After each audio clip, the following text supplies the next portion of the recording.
The massive hall on Centauri Prime could hold 10,000 beings, but today only 3,000 were present. Representatives from every corner of the galaxy sat in their assigned seats, arguing about trade routes and border disputes. The air buzzed with different languages being spoken through translation devices. Some aliens had tentacles instead of arms. Others breathed different gases and sat in special chambers. But they all had one thing in common. They all stared at the same empty chair. The chair sat in the front row, right next to the most powerful civilizations in the galaxy. A small metal plate on the back read Terra Sol System in the common galactic language. The chair had been empty for 800 years. Not once had anyone sat in it.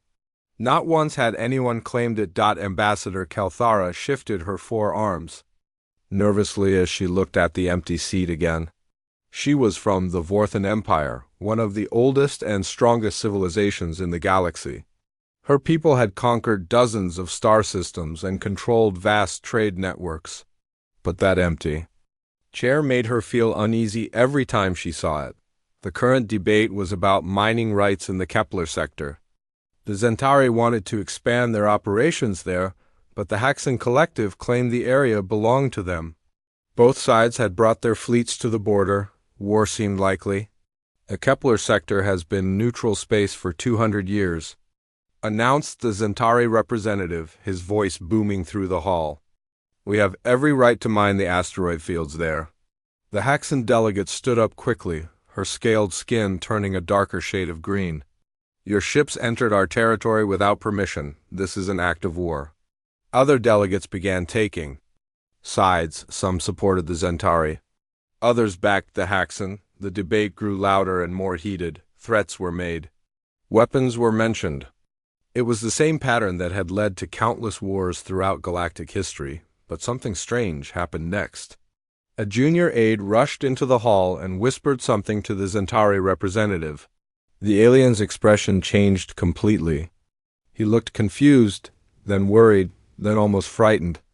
I have just received word, the Centauri announced, that our mining fleet in the Kepler sector has been rescued from a massive asteroid storm. Unknown vessels appeared and guided our ships to safety. All crew members survived. The Haxan delegate received a similar message moments later. Our patrol ships in the same sector were also rescued by mysterious vessels. The unknown ships disappeared before our crews could identify them. A murmur went through the hall. This was not the first time such reports had reached the council. For centuries, there had been stories of ghost ships that appeared during disasters. They would rescue survivors, provide aid, then vanish without a trace. No one knew where they came from, or who controlled them. The empty chair seemed to watch the proceedings silently. Meanwhile, millions of light years away, Jake Morrison stood in a command center buried deep beneath the Rocky Mountains on Earth. The room was filled with holographic displays showing star maps, fleet positions, and communication channels from across the galaxy. Dozens of men and women in military uniforms worked at control stations, monitoring events throughout known space. Morrison was in his 50s, with gray hair and tired eyes that had seen too much. He wore a simple blue uniform with no fancy decorations. But everyone in the room treated him with the respect reserved for the most powerful person in human space. Status report, Morrison said to the woman at the main control station. Lisa Hayes looked up from her displays. She was younger than Morrison, with short brown hair and the quick movements of someone used to handling multiple crises at once. The Kepler situation has been resolved, sir. Both fleets have withdrawn. Captain Rodriguez's team successfully prevented the asteroid collision that would have started the war. Morrison nodded. Any casualties? None, sir. The rescue ships extracted all personnel before the asteroids hit. Both sides think they were saved by some kind of natural phenomenon. Good. What about the situation in the Vega system? Another officer spoke up. The Draconian raiders have been driven off. They never knew what hit them. Captain Parker's stealth squadron disabled their ships and left them drifting. A Vega patrol found them 12 hours later. Morrison walked over to a large holographic map of the galaxy. Thousands of star systems glowed in different colors. Green meant peaceful. Yellow meant potential problems. Red meant active conflicts. There were far fewer red dots than there had been 50 years ago, and Morrison knew why. For over 8 centuries, humanity had been the galaxy's secret guardian. They had faster ships than anyone else, they had better weapons, and they had technology that seemed impossible to other civilizations. But most importantly, they had the will to use their advantages to protect innocent life. It had started small. A few rescued ships here and there, some pirates driven away from trade routes. But as humanity's capabilities grew, so did their operations. They prevented wars before they started. They stopped genocides. They made sure that the strong could not simply destroy the weak. The cost had been enormous. Thousands of human lives lost in secret battles. Entire fleets destroyed to maintain the illusion that humanity did not exist. But Morrison believed it was worth it. The galaxy was more peaceful now than it had been in recorded history. "Sir," Lisa said, "we're receiving reports that the Council is discussing the Ghost Fleet phenomenon again. Some delegates are demanding an investigation." Morrison smiled grimly. "Let them investigate. They won't find anything we don't want them to find." The truth was that humanity had agents throughout the galaxy. Some worked as traders, selling goods and gathering information. Others served in alien military forces, learning about new technologies and potential threats. A few even held positions in various governments, helping to guide policy decisions in directions that favored peace. Earth's greatest weapon was not its advanced technology. It was the fact that no one knew Earth existed as a major power. The other civilizations saw humans as a minor species from a backwater system. They traded with human merchants, hired human mercenaries, and even formed friendships with human explorers. But they never suspected that these scattered individuals were part of a vast network that spanned the entire galaxy. Back on Centauri Prime, the council session was winding down. The mining dispute had been resolved through negotiation rather than warfare. Both sides had agreed to share the Kepler sector's resources. It was a victory for diplomacy, though few delegates understood the invisible hand that had guided them toward peace. Ambassador Kelthara lingered in the chamber after most others had left. She found herself staring at the empty chair again. According to the oldest records, it had been reserved for a species called humans from a planet called Earth, but in 800 years of galactic politics, no human delegation had ever appeared to claim it. Some believed humans were extinct. Others thought they had never existed at all. A few conspiracy theorists suggested that humans were still out there somewhere, watching and waiting. But Kelthara had her own theory. She believed that whoever the humans were, they were the ones behind the Ghost Fleet. The timing was too perfect. The rescues were too precise. Someone with advanced technology and detailed knowledge of galactic politics was orchestrating these events. The question that kept her awake at night was simple but terrifying. If humans really were out there, watching the galaxy from the shadows, what did they want? And what would happen if they ever decided to reveal themselves? The empty chair offered no answers. It simply sat there waiting as it had for 8 centuries. But Kelthara had the uncomfortable feeling that the wait might soon be over. The galaxy was changing. The Ghost Fleet was becoming bolder. And somewhere in the darkness between stars, humanity was preparing for something big. The seat marked. Terra, Sol System, remained empty, but perhaps not for much longer. Captain Ryan Cooper stood on the bridge of the Nightfall, watching the stars through the main view screen. His ship looked like empty space to every sensor in the galaxy. The hull was covered with advanced stealth plating that bent light around it. Even the ship's energy signature was hidden by technology that alien scientists could not understand. Cooper was 38 years old, with short black hair and calm blue eyes. He had been commanding stealth ships for 15 years, and he had never been detected. His crew of 40 was handpicked from Earth's best military academies.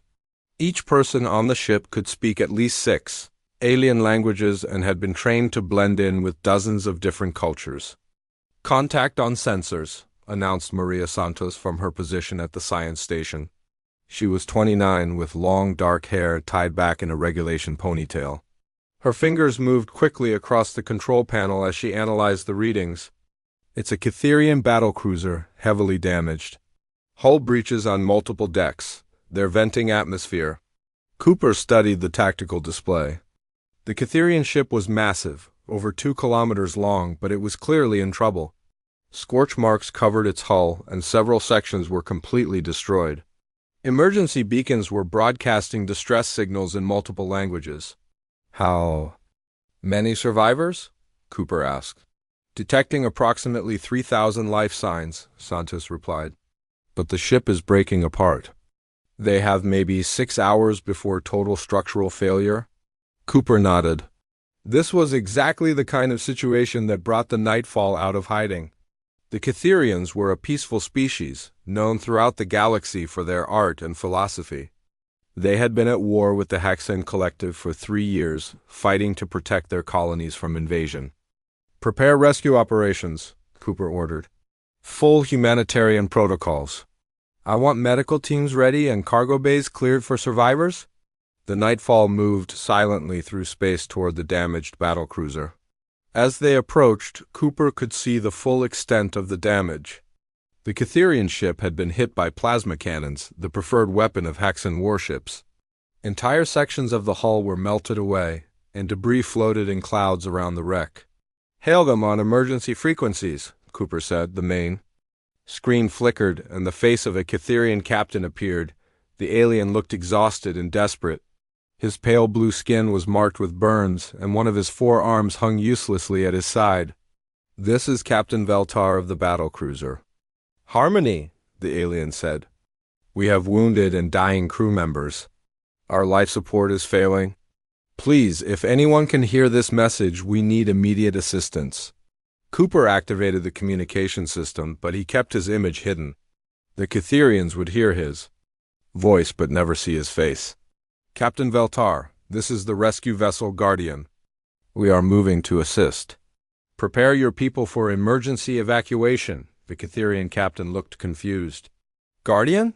I don't recognize that ship designation. What fleet are you with? That's not important right now, Cooper replied. Focus on getting your people ready. We'll have you out of there soon. The rescue operation began immediately. The Nightfall extended docking tubes to connect with the damaged battlecruiser. Human rescue teams, wearing sealed environmental suits that hid their identities, moved through the alien ship. They carried advanced medical equipment and emergency supplies that were far superior to anything the Cytherians had seen before. Dr. Ben Carter led the medical team. He was a tall man with gentle hands and years of experience treating alien injuries. He had saved thousands of lives during his career, but he had never received recognition for his work. That was the price of operating in secret. This one needs immediate surgery, Carter said, examining a badly wounded Cytherian officer. Plasma burns across 60% of his body. Without treatment, he'll be dead in an hour. The human medical teams worked with incredible efficiency. They had portable surgical units that could perform complex operations in zero gravity. They had medicines that could heal injuries that would be fatal to most species. Within 3 hours, they had evacuated all survivors from the dying BATTLECRUICR. Captain Veltar was one of the last to be rescued. As he was carried aboard the Nightfall, he tried to see the faces of his rescuers. But the human crew members kept their helmets sealed and their identities hidden. Who are you? Veltar asked weakly. Your technology is incredible. Your medical knowledge saved hundreds of my crew. Please let me know who I should thank. Cooper's voice came through the ship's communication system. Just focus on recovering, Captain. Your people are safe now. We'll drop you off at the nearest Cytherian outpost. The battlecruiser Harmony exploded 12 minutes after the last survivor was evacuated. The blast lit up space for thousands of kilometers, but the Nightfall was already gone, invisible once again among the stars. Meanwhile, on the trade station, New Babylon, Alex Rodriguez was concluding another successful business deal. The station was a massive structure that orbited the planet Centauri Prime, serving as a hub for commerce throughout the sector. Thousands of different species came here to buy and sell goods from across the galaxy. Rodriguez looked like a typical human merchant. He was average height with brown hair and friendly brown eyes. He wore expensive but not flashy clothing, and he spoke with the confidence of someone who had made many successful deals. What the aliens didn't know was that Rodriguez held advanced degrees in economics, psychology, and alien cultural studies. He was also a colonel in Earth's intelligence service. "The mining rights to the Tau Ceti asteroid belt are yours," Rodriguez said to the Centauri representative across from him. The alien was tall and thin, with gray skin and large black eyes. "My company will provide the extraction equipment and transport ships. In return, we get 30% of all rare metals found." The Centauri nodded eagerly. "This arrangement is most favorable. Your company's equipment is far superior to anything else available." "How do humans build such advanced technology?" Rodriguez smiled. "We're just good at solving problems. Innovation is part of our nature." The truth was that Stellar Dynamics, Rodriguez's company, was one of dozens of human corporations operating throughout the galaxy. They controlled shipping lanes, managed resources, and influenced trade policies across hundreds of star systems. The aliens thought they were dealing with a successful business, but they were actually interacting with Earth's economic intelligence network. Every transaction was carefully planned. Every contract was designed to give humanity more influence over galactic commerce. The aliens were happy because they got good deals and reliable service. They never suspected that their business partners were slowly reshaping the galaxy's entire economy. Rodriguez's personal assistant, Linda Walsh, approached his table. She was a young woman with red hair and sharp green eyes. Like Rodriguez, she was much more than she appeared to be. She held a doctorate in xenolinguistics and could speak 47 alien languages fluently. "Sir," Walsh said quietly, "we just received word from the Cytherian sector. Another Haxan attack was repelled by unknown forces. The survivors are reporting rescue by mysterious ships that disappeared before they could be identified." Rodriguez nodded. "Any witnesses who got a clear look at the rescue vessels?" "No, sir. The operation was clean. Standard Ghost Fleet protocols." The Ghost Fleet was what aliens called the mysterious ships that appeared during emergencies. They would rescue survivors, drive off pirates, or stop disasters, then vanish without explanation. The stories had become legends throughout the galaxy. Some species worshipped the Ghost Fleet as divine protectors. Others feared them as harbingers of doom. The reality was much simpler. The Ghost Fleet was humanity's way of maintaining peace without revealing their true strength. Every major conflict was monitored by human intelligence. When innocent lives were threatened, human ships would intervene. They would save who they could, stop what they must, then disappear before questions could be asked. Back on Earth, Jake Morrison reviewed the day's operations from his command center. Holographic displays showed the results of a dozen different missions across the galaxy. The Cytherian rescue had been successful. Trade negotiations on New Babylon were proceeding according to plan. A pirate raid in the Vega system had been quietly stopped by a human patrol. "Status of the Draconian fleet movements?" Morrison asked. Lisa Hayes. "They're massing ships near the Altarian colonies," Hayes replied. "Intelligence suggests they're planning a major assault within the next few days. 3 billion civilians are at risk." Morrison studied the star chart showing Draconian positions. The Draconians were one of the galaxy's most aggressive species. They believed that might made right, and they had conquered dozens of peaceful worlds. Their latest target was the Altarian system, home to a gentle species that had never developed advanced weapons. "Alert Admiral Parker," Morrison said. "Tell her to prepare the 7th Fleet for combat operations. We may need to intervene directly." Hayes looked worried. "Sir, a direct military intervention would be hard to hide. The Draconians have advanced sensors. They might detect our ships." Morrison's expression was grim. "Then we'll have to be very careful. But we cannot allow 3 billion innocent people to be slaughtered. That's not who we are." The Draconian war fleet stretched across space like a dark cloud of death.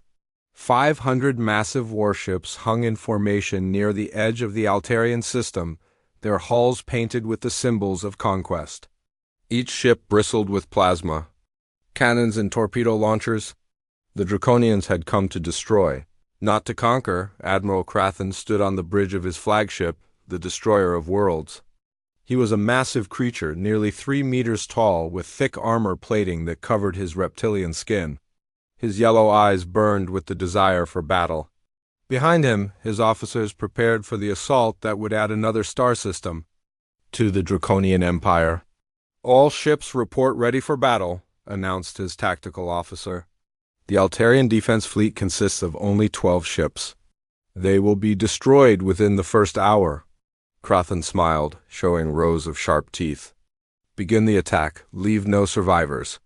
I want this system burned clean." The Draconian fleet moved forward like a tide of destruction. Their ships fired long-range missiles at the Altarian colonies, targeting civilian population centers. The peaceful aliens had no chance of defending themselves against such overwhelming force, but the Draconians had made one crucial mistake. They believed they were the only predators in the galaxy. Admiral Susan Parker received the emergency alert in her command bunker beneath the Pacific Ocean. She was 52 years old, with silver hair and steel-gray eyes that had seen too many battles. Her uniform was decorated with medals that no alien would ever see, honors earned in conflicts that officially never happened. "Status report," Parker said as she entered the war room. Colonel Nancy Davis looked up from the tactical displays. "The Draconian fleet has entered the Altarian system.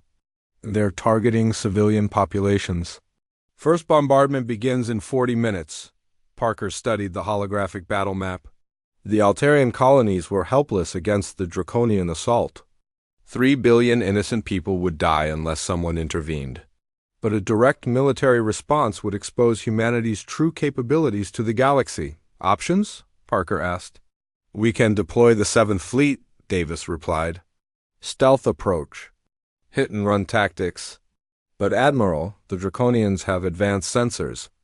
They'll detect our ships eventually," Parker nodded. She had commanded the 7th Fleet for 10 years. It consisted of humanity's most advanced warships, vessels that could destroy entire enemy fleets without being seen. But this operation would be different. The scale of the Draconian assault meant that human ships would have to reveal themselves to save civilian lives. "Prep the fleet for immediate deployment," Parker ordered. "Full combat protocols. And Colonel, alert all units that operational security is now secondary to saving lives." Lieutenant General Chris Mitchell was already suiting up when the alert reached his command ship. He was 39 years old, built like a professional athlete, with the quick reflexes of someone who had survived countless battles. His armor was matte black, designed to absorb sensor readings and blend with shadows. Mitchell commanded the 3rd Marine Division, humanity's elite ground forces. His soldiers were equipped with weapons and armor that seemed like magic to other species. They could move through any environment, survive in any atmosphere, and fight enemies that other armies could not defeat. "What's our mission?" Mitchell asked his aide, Captain Julie Brooks. "Planet-side assault on Altaria Prime," Brooks replied. "Draconian ground forces are preparing to land. Estimated enemy strength is 200,000 troops," Mitchell smiled grimly. "How many Marines do we have available?"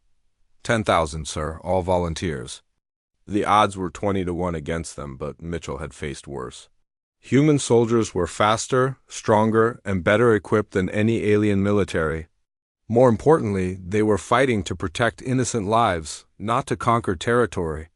"Load the drop pods," Mitchell ordered. "We're going to give the Draconians a lesson in human warfare." The battle began when the 7th Fleet dropped out of hyperspace directly behind the Draconian formation. 20 human warships materialized from nowhere, their stealth systems finally disabled. The alien ships barely had time to react before the first salvo of human weapons struck their hulls. Captain Pete Williams commanded the battleship Vengeance, humanity's most powerful warship. His ship was half the size of a Draconian dreadnought, but it carried weapons that could punch through any known armor. Williams had been fighting secret wars for 15 years, but this was his first open battle. Target their flagship, Williams. Ordered. Full power to forward cannons. The Vengeance's main guns fired streams of pure energy that tore through space. The beams struck the destroyer of worlds, punching massive holes in its hull. Secondary explosions rippled across the alien ship as its ammunition magazines detonated. Admiral Crathen watched in shock as his mighty flagship shuddered under the assault. "What ships are those?" he roared. "I've never seen that technology." Before, his tactical officer was frantically scanning the human vessels. "Unknown design, Admiral. Their weapons are more advanced than anything in our database. And sir, they appeared out of nowhere. Our sensors never detected their approach." The battle in space was swift and brutal. Human ships moved like ghosts, appearing and disappearing as their stealth systems cycled on and off. Draconian warships, designed to overwhelm enemies through sheer firepower, found themselves outmatched by superior technology and tactics. Within 2 hours, half the Draconian fleet was destroyed or disabled. The surviving ships tried to retreat, but human vessels pursued them to the edge of the system. Admiral Crathen's flagship was among the wreckage. Its hull split open like a broken egg, but the real battle was happening on the surface of Alteria Prime. Lieutenant General Mitchell's drop pods screamed through the planet's atmosphere like falling meteors. Each pod carried a single Marine in full combat armor, equipped with enough firepower to level a city block. 10,000 pods fell toward the planet's surface. Targeting Draconian landing zones, the pods hit the ground with tremendous force, creating craters in the alien landscape. Immediately, human soldiers emerged from the smoking impacts, their weapons already firing at Draconian positions. Mitchell's pod landed in the middle of a Draconian artillery park. He came out fighting, his assault rifle spitting deadly accurate fire at the surprised aliens. His armor's built-in systems identified targets and calculated firing solutions faster than any living mind could process. The Draconians had never faced human soldiers in open combat. Their own troops were large and heavily armored, but they moved slowly and relied on overwhelming firepower rather than tactics. Human Marines were smaller, but they moved like lightning and fought with precision that seemed impossible. Sergeant Kim Price led her squad through a Draconian command post, her weapon cutting down enemy soldiers with surgical precision. She was 28 years old and had been fighting aliens for 8 years, but always in secret. Today, for the first time, she was fighting in the open. "Enemy armor approaching from the east," reported Corporal Dan Foster over the radio. 3 heavy tanks." Price smiled inside her helmet. "Roger that." Jenkins Morrison set up the rocket launcher. "Let's show these lizards what human firepower looks like." The fight was over in 6 hours. Draconian ground forces, trained to massacre helpless civilians, found themselves facing an enemy that fought back with terrifying effectiveness. Human soldiers moved through their positions like vengeful spirits, striking from unexpected directions and disappearing before counterattacks could be organized. When the last Draconian soldier surrendered, the Altarian colonies were safe. 3 billion lives had been saved. But the cost of victory was higher than anyone realized. Captain Sarah Martinez was monitoring communications from her stealth ship in orbit. She was humanity's best intelligence officer, responsible for managing information flow during military operations. As she listened to alien radio chatter, her expression grew increasingly worried. "Admiral Parker," she reported, "we have a problem. Altarian news services are broadcasting footage of our Marines in action. The images are being transmitted across the galaxy." Parker's face appeared on the communication screen. "How much did they see?" "Everything, ma'am. Our weapons, our armor, our tactics. Worse, several news crews got clear shots of our ships during the space battle. The stealth technology is no longer secret." The implications were staggering. For 8 centuries, humanity had maintained its secret by operating in the shadows. But the Altarian crisis had forced them into the open. Now, thousands of witnesses had seen human military technology in action. The footage was already spreading. Through galactic news networks on Centauri Prime, Ambassador Kelthara watched the battle reports with growing amazement and fear. The mysterious ships that had saved Alteria Prime were unlike anything in the galactic database. Their weapons were more advanced than Vorthan technology. Their tactics were more sophisticated than anything she had ever seen. But the most shocking revelation came when she saw clear images of the soldiers who had fought on the planet's surface. They were bipedal, roughly humanoid in shape, but they moved with a fluid grace that suggested incredible physical conditioning. Their armor bore no identifying marks, but something about their design seemed familiar. The emergency session of the United Earth Assembly had been called within hours of the Alterian battle. Deep beneath the Swiss mountains, in a chamber carved from solid rock, representatives from every nation on Earth gathered to decide humanity's future. The massive hall could hold 5,000 people, and today every seat was filled.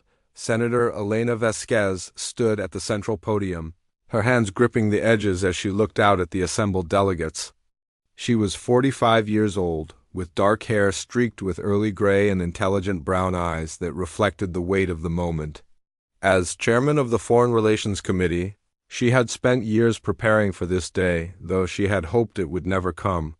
"Fellow representatives," Vasquez began, her voice carrying clearly through the chamber, "we are here today to address the most significant crisis in human history. Our 800-year policy of secrecy has been compromised. The galaxy now knows that we exist as a major power." A murmur went through the assembly. Some delegates looked worried. Others seemed relieved. The secret had been a heavy burden for many generations of human leaders. Representative Mike Chun from the Asian Federation stood up. "Senator Vasquez, what exactly do the aliens know about us? How much of our capabilities have been revealed?" Vasquez activated a holographic display that showed footage from the Alterian battle. The images were clear and detailed. Human warships moving through space with impossible speed and grace. Marines in advanced armor fighting with precision that seemed superhuman. Weapons that could destroy alien technology with ease. "This footage has been broadcast across the galaxy," Vasquez explained. "Every major civilization has seen it. Intelligence agencies throughout known space are analyzing our technology and trying to determine our true strength." Dr. Patricia Williams, Earth's leading expert on alien psychology, approached the microphone. She was a small woman with silver hair and gentle eyes, but her mind was one of the sharpest on the planet. She had spent 30 years studying how different species thought and reacted to threats. "The reactions have been mixed," Dr. Williams reported. "Some species are grateful that we saved the Alterians. Others are frightened by our military capabilities. A few are angry that we've been manipulating galactic politics without their knowledge." Representative Ahmed Hassan from the African Union raised his hand. "What about our trade networks? Our people who work throughout the galaxy? Are they in danger?" "We've already begun emergency protocols," replied Director Morrison, who had arrived from his command center just hours earlier. "All human civilians in potentially hostile territory are being quietly evacuated. Our military personnel are maintaining defensive positions around key installations." The debate that followed was intense and emotional. Some representatives argued for complete withdrawal from galactic affairs. They believed humanity should retreat to Earth and cut all contact with alien civilizations. Others pushed for full disclosure, suggesting that the time for secrets was over. Senator Tom Brady from the North American Federation stood to address the assembly. "We became guardians of the galaxy because we saw what unchecked aggression could accomplish. We've prevented wars that would have killed billions. We've stopped genocides before they could begin. Are we really going to abandon our responsibilities now?" Representative Lisa Park from the Pacific Coalition disagreed. "But at what cost? We've been living a lie for 8 centuries. Our people deserve to live openly, to be proud of their heritage, to take their place in the galaxy without hiding behind masks and false identities." The arguments continued for hours. Military leaders presented reports on Earth's defensive capabilities. Economists discussed the impact of revealed human trade networks. Scientists debated whether alien civilizations could handle the truth about human technology. As the discussion wore on, one fact became increasingly clear: the decision could not be delayed. Every hour that passed brought new intelligence reports of alien fleets moving toward human-controlled space. Some came as friends seeking contact. Others came as potential enemies preparing for war. Director Morrison finally stood to address the assembly. His uniform was rumpled from the long flight to Switzerland, and his eyes showed the exhaustion of someone who had been awake for 36 hours straight. But his voice was steady as he spoke. 800 years ago, our ancestors made a choice. Morrison said. They chose to protect the galaxy from the shadows rather than conquer it openly. They made that choice because they understood what we are. We are apex predators. We are a species that evolved through violence and competition. We have instincts that tell us to dominate, to expand, to take what we want by force. He paused, letting his words settle over the chamber. But we also have something that most predators lack. We have conscience, we have empathy. We have the ability to choose protection over destruction. For 8 centuries, we have channeled our aggressive nature into defending the innocent. Representative Sarah Johnson from the European Federation stood up. Director Morrison, what you're describing sounds noble. But how do we know that our motives were truly pure? How do we know that we weren't just building a secret empire? Morrison's expression was grim. Because if we had wanted to build an empire, we could have conquered the entire galaxy centuries ago. We have faster ships than anyone else. We have better weapons. We have technology that aliens consider impossible. If we had chosen conquest over protection, every star system in known space would be flying human flags. The truth of his words was undeniable. The footage from Alteria Prime showed human military capabilities that far exceeded anything else in the galaxy. If humanity had wanted to rule through force, no alien civilization could have stopped them. Meanwhile, across the galaxy, the revelation of human power was causing chaos in alien governments. On Centauri Prime, the Galactic Council had called an emergency session to address the crisis. The great chamber was packed with representatives from thousands of species, all demanding answers. Ambassador Kelthara stood before the assembly, her forearms gesturing as she spoke. The evidence is clear. The humans have been among us for centuries, operating under false identities and hidden agendas. They have influenced our politics, controlled our trade routes, and manipulated our conflicts. The Hexan representative rose angrily. This is an invasion by stealth. The humans have been spying on us, learning our weaknesses, preparing for conquest. We must mobilize our fleets immediately, but the Altarian delegate disagreed.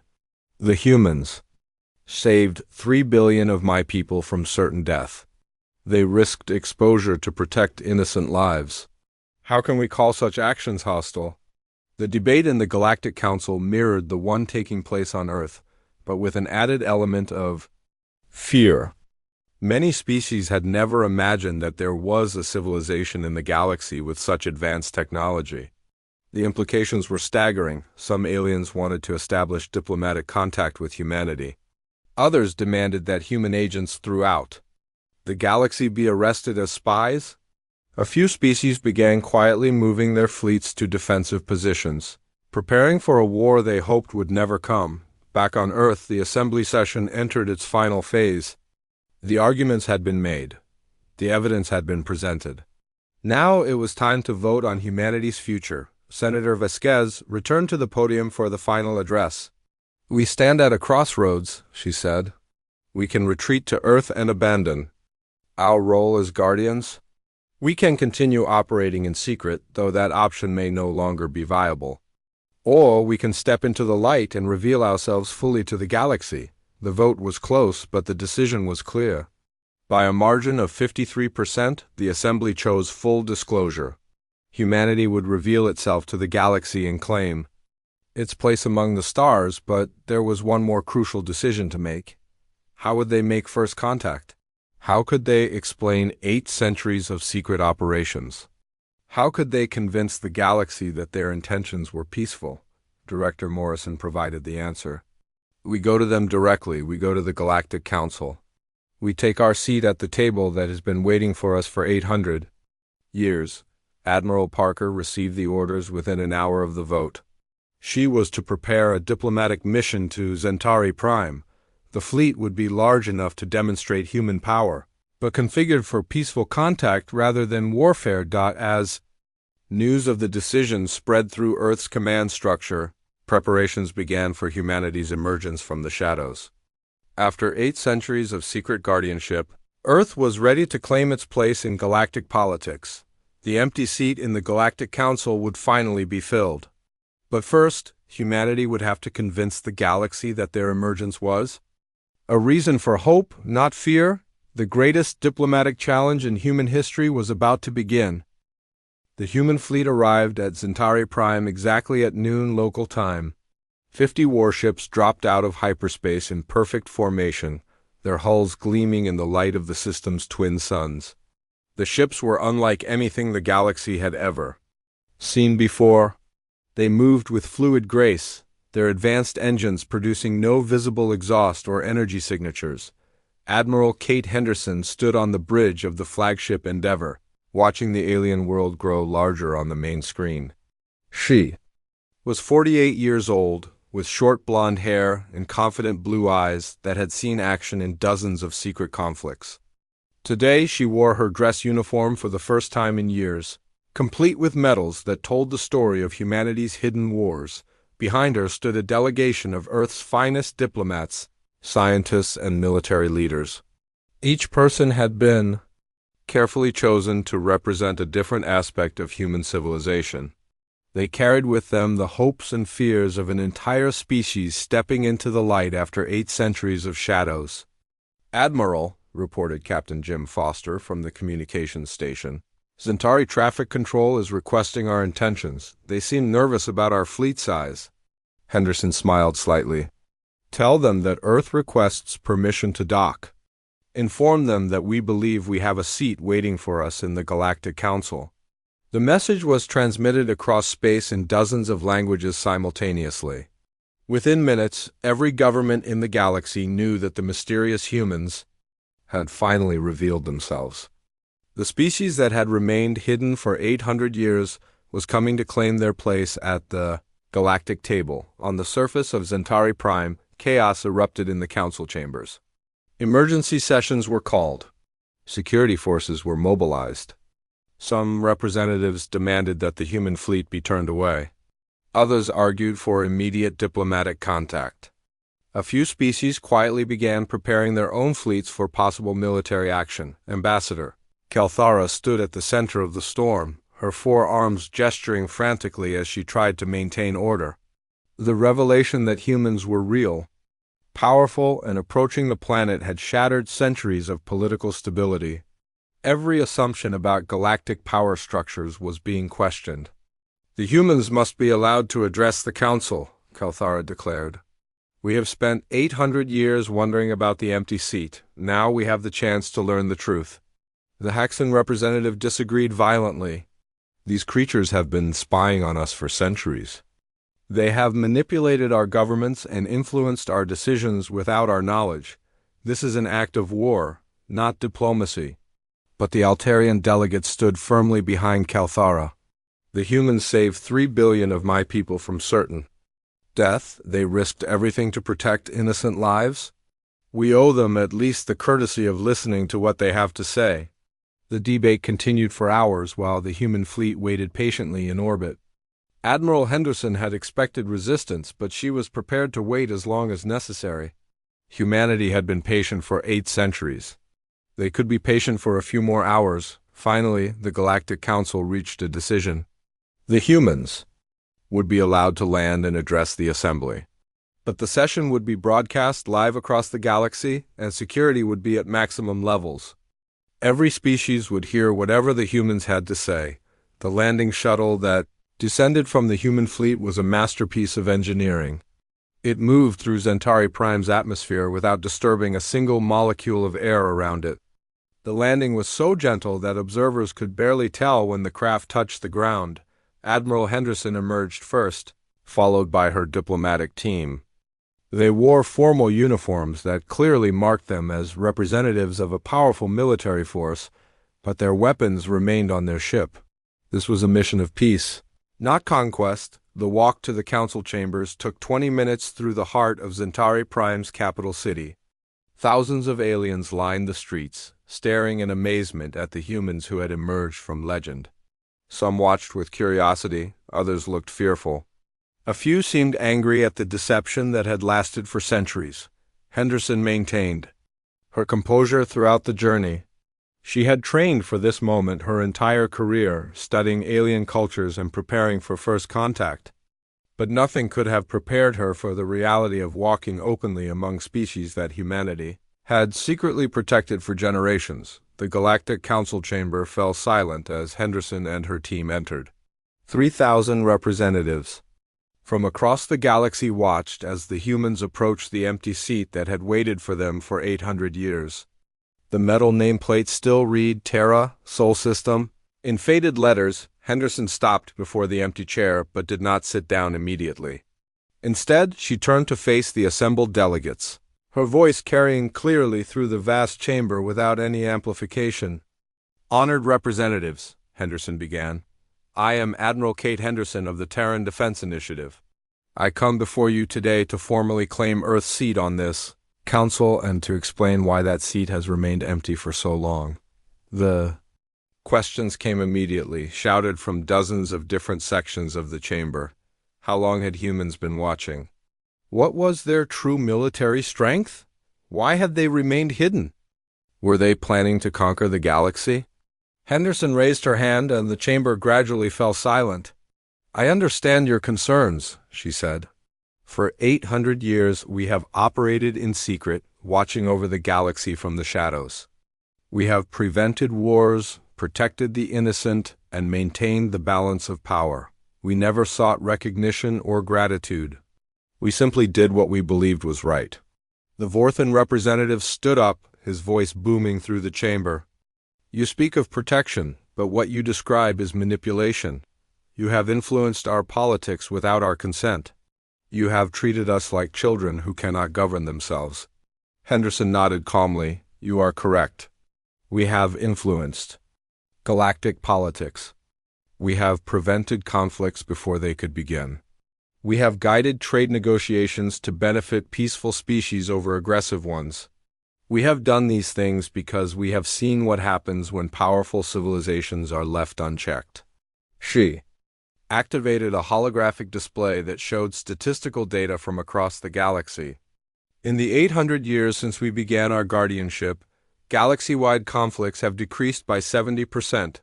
Genocides have been prevented in 17 star systems. Trade between species has increased by 400%. The overall death toll from warfare has dropped to the lowest levels in recorded history. The numbers were undeniable. The galaxy had become more peaceful and prosperous during the centuries of human oversight. But many representatives remained suspicious of humanity's motives. The Zentari Chancellor stood to address Henderson directly. "If your intentions were truly peaceful, why did you remain hidden? Why not reveal yourselves and work openly with the Council?" Henderson's expression grew serious. "Because we feared what would happen if you knew the truth about us. We are not just another species seeking our place among the stars. We are apex predators evolved from hunters who conquered an entire world through violence and cunning. Every instinct in our bodies tells us to dominate, to expand, to take what we want by force." A shocked silence fell over the chamber. Henderson continued, her voice steady and clear. "We remained hidden because we knew that knowledge of our true nature would terrify you. We are capable of destroying any civilization in this galaxy. Our technology is centuries ahead of yours. Our military capabilities are beyond anything you have imagined. But we have spent 800 years learning to suppress our predatory instincts and channel them into protection rather than conquest." The revelation sent shockwaves through the assembled delegates. Some species began quietly calculating the distances to their homeworlds. Others wondered if their own fleets could stand against human technology. A few representatives looked relieved. Finally understanding why the galaxy had been so peaceful in recent centuries, Ambassador Kalthara stood slowly, her voice thoughtful. You could have conquered us at any time. Your technology is clearly superior to ours. Why did you choose protection over domination? Henderson smiled for the first time since entering the chamber. Because that is what separates us from other predators. We have the ability to choose. We can be destroyers or protectors. We can spread fear or hope. 800 years ago, our ancestors chose to be guardians rather than conquerors. Today, we continue to make that choice. The debate that followed lasted for days. Some species welcomed humanity's emergence and offered to work with them openly. Others demanded restrictions on human activities and oversight of their military capabilities. A few civilizations withdrew from the Council entirely, too frightened of human power to remain, but gradually a new order began to emerge, humanity's. Technology became available to peaceful civilizations through carefully controlled sharing agreements. Human military academies opened their doors to alien students. The galaxy's guardians stepped from the shadows, ready to work openly with those they had protected for so long. The empty seat was finally filled, but the galaxy's greatest challenge was just beginning.